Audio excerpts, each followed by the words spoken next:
दोस्तों एक लड़की होती है जिसकी उम्र लगभग 9 वर्ष होती है, जो सरकारी विद्यालय में पढ़ा करती हैं।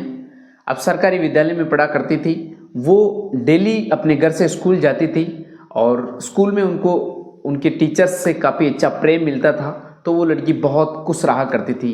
दोस्तों बता दें कि इसी बीच में एक उनका टीचर था जो उस लड़की को हमेशा उसी के पास बिठाता था, उसके साथ वो हंसी मजाक करता था और वो अगर खाना खाने भी जाता था तो उस लड़की को अपने साथ ले जाया जाता था। लड़की भी उसके साथ हंसी खुशी रहा करती थी और लड़की अगर किसी दिन स्कूल नहीं आ पाती थी तो वो जो टीचर था वो उसको घर से अपनी बाइक से लेकर स्कूल आ जाता था।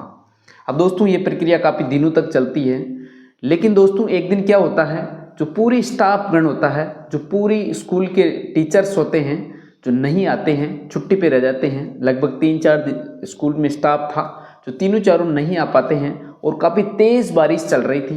तो तेज़ बारिश चलने के कारण वो टीचर जिसका नाम धर्मेंद्र होता है, वो ही अकेला एकमात्र टीचर था जो उस दिन स्कूल में आया था बच्चों को पढ़ाने के लिए। और तेज़ बारिश होने के कारण काफ़ी ज़्यादा स्टूडेंट्स नहीं आए थे, लगभग 5-7 स्टूडेंट आए थे। तो वो टीचर धर्मेंद्र जो आया था, वो जो टीचर और नहीं आने के कारण सभी बच्चों की छुट्टी कर देता है। और छुट्टी करने के बाद वो जो एक लड़की थी जिसकी उम्र महज 9 वर्ष होती हैं, उसको घर वालों को फ़ोन करते हैं और वो बताता है कि आज आपकी गुड़िया पढ़ने क्यों नहीं आई है। तो उनके पिताजी बताते हैं क्या वो बारिश के कारण नहीं आए हैं। तो वो टीचर वापस फ़ोन पे यही बात बताता है कि अगर गुड़िया पढ़ना चाहती है, पढ़ने आना चाहती है तो मैं बाइक लेके आ जाऊं और गुड़िया को पढ़ने ले आऊं, क्योंकि बच्चों की पढ़ाई चल रही है। तो उनका पिताजी हाँ कर देता है और वो बताता है कि कोई दिक्कत नहीं है, आप आ जाइए और अपनी ये गुड़िया है इसको ले जाइए। तो वो टीचर जाता है उस गुड़िया के घर और गुड़िया को अपनी बाइक में बिठा के स्कूल लेकर आ जाता है।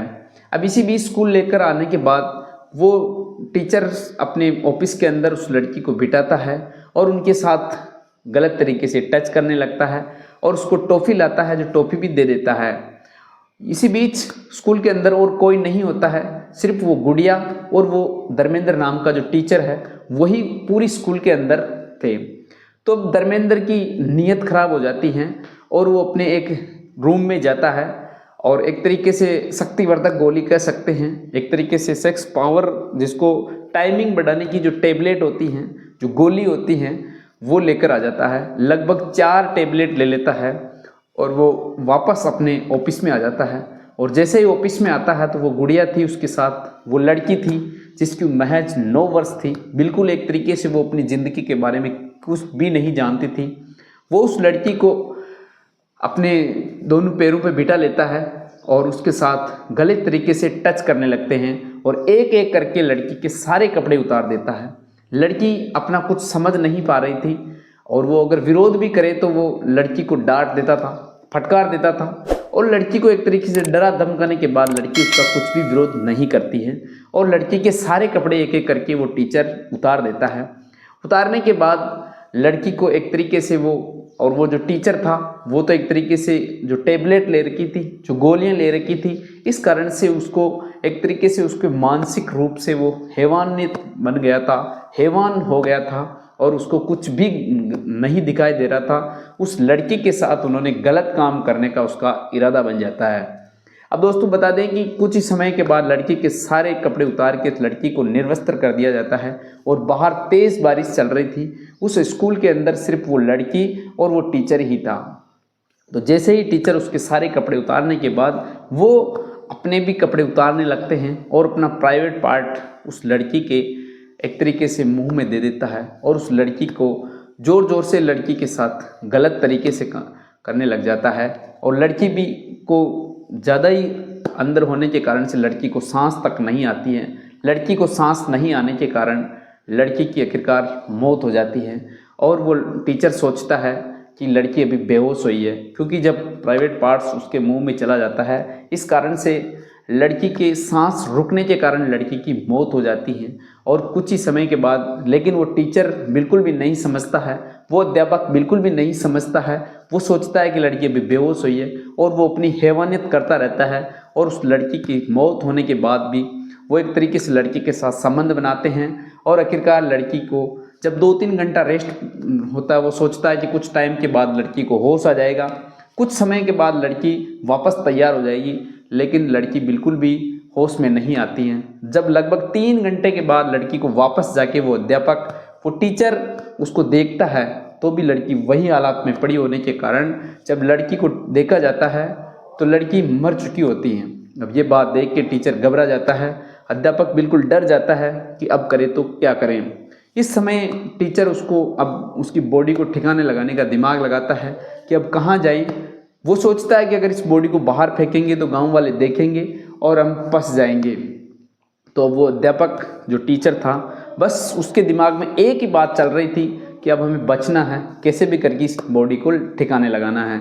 तो जो स्टोर रूम होता है, जो एक तरीके से पोषाहार के जो खाना बनाया जाता है, उस रूम में उस लड़की की बॉडी को ले जाया जाता है और वहाँ पे जो लकड़ियाँ पड़ी थी उसके नीचे उस लड़की की जो बॉडी है उसको दबा देता है और जो बाहर से लकड़ियाँ ले जाके उस लड़की पे डाल दिया जाता है और वो वहाँ से निकल जाता है। अब जब लगभग शाम होते हैं, लड़की के घर वाले, जब गुड़िया, छोटी गुड़िया वापस घर नहीं जाती हैं, तब उनके घर वाले फ़ोन करते हैं टीचर के, प्रिंसिपल के फ़ोन करते हैं। तो प्रिंसिपल बताता है कि आज मैं छुट्टी पे हूँ, आज मैं नहीं आया हूँ, धर्मेंद्र नाम का जो टीचर है वो आया है, तो आप उनके फ़ोन कर लीजिए। तो जैसे ही उनके पिताजी, गुड़िया के पिताजी उस टीचर के फ़ोन करते हैं धर्मेंद्र के, तो धर्मेंद्र बताता है कि मैं सभी बच्चों की छुट्टी कर दी हूँ, मुझे पता नहीं है और मैं भी घर पे निकल गया हूँ। तो जब ये बात सुन के जब शाम तक लड़की नहीं आती है तो वो भी मना कर देता। उसके बाद जो लड़की के पिताजी होते हैं वो पुलिस थाने पहुंचते हैं और गुड़िया की नहीं आने की FIR मुकदमा दर्ज करवाते हैं। जब पुलिस इस बात की जांच पड़ताल करते हैं तो जब उसकी सारी कॉल ट्रैक से आप उसकी सारी चीज़ देखते हैं तो वो जो धर्मेंद्र नाम का टीचर होता है वो जैसे ही दूसरे दिन से अपना मेडिकल लगा के 1 महीने की छुट्टी ले लेता है और बाहर चला जाता है। अब जब पुलिस को कहीं उस लड़की नहीं मिलती हैं तो वो सारे टीचर्स को इकट्ठे करते हैं और उनकी बात पूछते हैं। तो ये बात सामने आती है कि जब जिस दिन लड़की के साथ गलत काम हुआ था, जिस दिन लड़की के साथ घिनौना करते हुआ था, उस दिन और कोई टीचर नहीं आया, सिर्फ धर्मेंद्र ही आया है। तो ये बात साफ स्पष्ट हो जाती है कि और कोई उसके साथ गलत नहीं किया है, कुछ न कुछ धर्मेंद्र को ही उसके बारे में ही पूछना चाहिए। तो धर्मेंद्र की कॉल ट्रेस करके उसको देखते हैं तो हैदराबाद में वो पकड़ा जाता है, वहाँ से उसको लाया जाता है और जब वो ये बात सारी खुलासा करता है, जो उसको कहता है, वो बहुत ही हैरान और पैरों तले ज़मीन खिसक जाती है। दोस्तों, उन्होंने बहुत ही एक तरीके से जानवर की तरह, एक तरीके से वो अध्यापक होते हुए बहुत ही, जिसको कह सकते हैं कि रोंगटे खड़े कर देने वाली घटना को अंजाम दिया था। जब पुलिस ने उसको रिमांड पे लिया जाता है, पुलिस जब पूछताछ करती है तो वो बताते हैं कि मैंने 4 टैबलेट ली थी, 4 गोलियां ली थी और उसके बाद उस लड़की के साथ मैंने घिनौना करते किया था। मेरा प्राइवेट पार्ट था जो उसके मुंह में डालने के कारण लड़की की मौत हो गई थी, लेकिन मैं नहीं समझ पाया था और उसके बाद में मैं लड़की के साथ घिनौना करते किया और उसके बाद में बचने के लिए लड़की की बॉडी को वहाँ पे मैंने ठिकाना लगा दी थी। जब लड़की की बॉडी जब बदबू आने लग जाती है स्टोर रूम में, तब जाके उनको पता चलता है। तो लड़की की जो लकड़ियों को हटाते हैं तो उसके बाद लड़की की बॉडी वहाँ पे मिलती हैं और ये बात सारी खुलासा होने के बाद, उस लड़की की मौत होने के बाद, उस जो टीचर है धर्मेंद्र, उसके पॉक्सो एक्ट का मामला तथा हत्या का मामला मुकदमा दर्ज होता है और उसको नौकरी से बर्खास्त कर दिया जाता है और उसको उम्र कैद की सज़ा सुना के ताउम्र उसको सलाखों के पीछे रखना होगा। दोस्तों, ये थी सच्ची घटना। आप कमेंट सेक्शन में ज़रूर बताना कि कैसे उस टीचर को एक तरह की हैवानियत अपने दिमाग में आती है और उसको किस ये सज़ा उसके लायक है या इससे भी उसको ज़्यादा सज़ा मिलनी चाहिए। कमेंट सेक्शन में ज़रूर बताना। दोस्तों, हमारा उद्देश्य किसी को प्रताड़ित करना या किसी को दुखी करना नहीं है। हमारा उद्देश्य सावधान, अलर्ट और सतर्क करने का है। और मिलते हैं आपको नेक्स्ट क्राइम स्टोरी शो में। जब तक आप सावधान, अलर्ट और सतर्क रहिए। जय हिंद, जय भारत।